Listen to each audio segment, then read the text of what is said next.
కవిమిత్రులందరికీ నమస్కారం. ఈనాటి కవిగాయక సమూహ గానంలో నా చిన్న గొంతుక వాస్తవానికి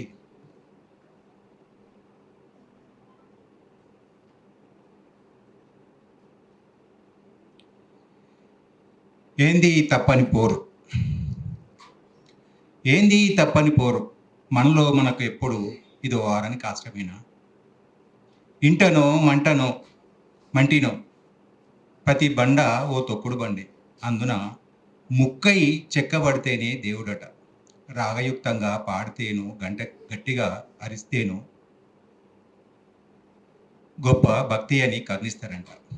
ఇది వారికి వ్యాపారమో అవసరమైన వ్యవహారమో, ఈ వ్యవస్థల నిర్వహణకు పురుగొల్పే నిర్మాణమో ఏమో, ఏదో మరి ఈ కులమత ప్రాంత వర్ణ భేదాలలో ఏది అంతవట్టక అంతమైపోతున్నాం.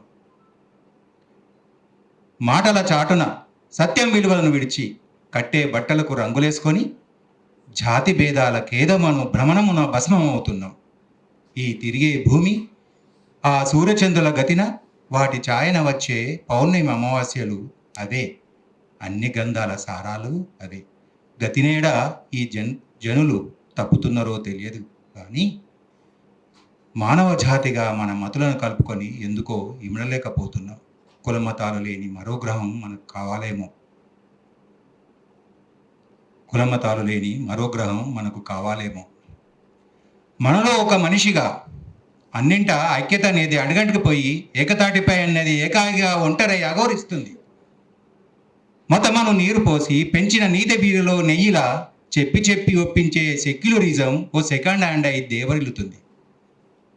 ఈడ ఆడని కాదు, విశ్వం వాకిట జాతులన్నీ విడిపోతూ ఉన్న మతలను పోగొట్టుకుంటూ నీతి శుద్ధుల మూటలలో నీతి శూన్యమే అన్న చందంగా అంతటా మన సాటి మనుషులేనని చెప్పే మారీచుల మాయలే ఇవని మర్చిపోతున్నారు. మతమొక మానని గాయంగా గెల్లగిస్తూ మనకు మనమే భుజాలను చర్చుకొని మన సాటి ఎవరు కాలేరని ఎక్కువ తక్కువలలో ఎత్తుపల్లలో వెతుకుతూ కులమతాల వారిగా అహంకారపు గోడల మధ్య ఆధిపత్యపు అంచులలో కొట్టుమిట్టాడుతున్నారు. ఏంది తప్పని పోరు, మనలో మనకు ఆరని కాష్టమేనా. నిన్న మొన్నటి వరకు మణిపూర్ ఉదంతం మానవత్వం విడిచి మంటల్లో మాడిపోయింది. హైకోర్టు చూపులకు సుప్రీంకోర్టు సూచనలతో కాస్తంత ఇప్పుడిప్పుడే చల్లబడితే హర్యానాలో మత పిచ్చి లేపిన ఆ కులకుంపటిన అగ్గి రాజేయబడుతూ అరిస్తుందట. అదేందో సరి చూడండి, చేతులెత్తి కాస్త ఆపండి, ఏ అగ్గికి అజ్జం పోయకండి. ఈ కులమతాల మంటల్లో మాడి మసైపోయేదెవరు, ఆ బూడిద కుప్పలపై కూర్చిన కులాసగా కూర్చున్నది ఎవరు. అనుదినం ఎక్కడో అక్కడ కులమత ప్రాంత వర్గ పోరులంటించే శిక్షణ రగులుతూ ఉంటే సగటు జీవులు ఆప్తులతో సహా అన్ని కోల్పోయిన ఆ అర్భకులు, ఈ అభాగ్యుల ఆవేదనలు విషాదాన్ని ఎవరు చూడాలి. ఈ సామాన్యుల చితాభస్పాలపై నచ్చిన రంగురంగుల పూలను చల్లుతూ వీక్షించే వింత విధీషకులై ఇదో వినసొంపని కన్నులకు ఇంపని చూసే కపట వాయసాలు కావులకు అర్థం ఏమున్నది. కపట వాయసాల కావులకు అర్థం ఏమున్నది. వారు మనకు చెప్పే ఆ పరమార్థం ఏమున్నది.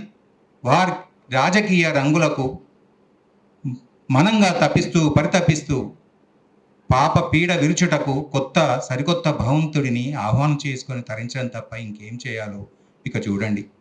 మళ్ళీ ఏవేవో మొదలైనవి ఏ దైవిక లేలో అవిగా మనకై మళ్ళీ అవతరించనున్నవి. ఏంది తప్పని పోరు, మనలో మనకు ఇది ఎప్పుడు ఆరని కాష్టమేనా. కుల మతాల కుంపటిలో కాలుడేనా, ఎక్కడా ఆ సెక్యులరిజం, మరెక్కడా వారికి సెక్యూరిటీ ఈజమే ఇది. థ్యాంక్ యూ మిత్రమా.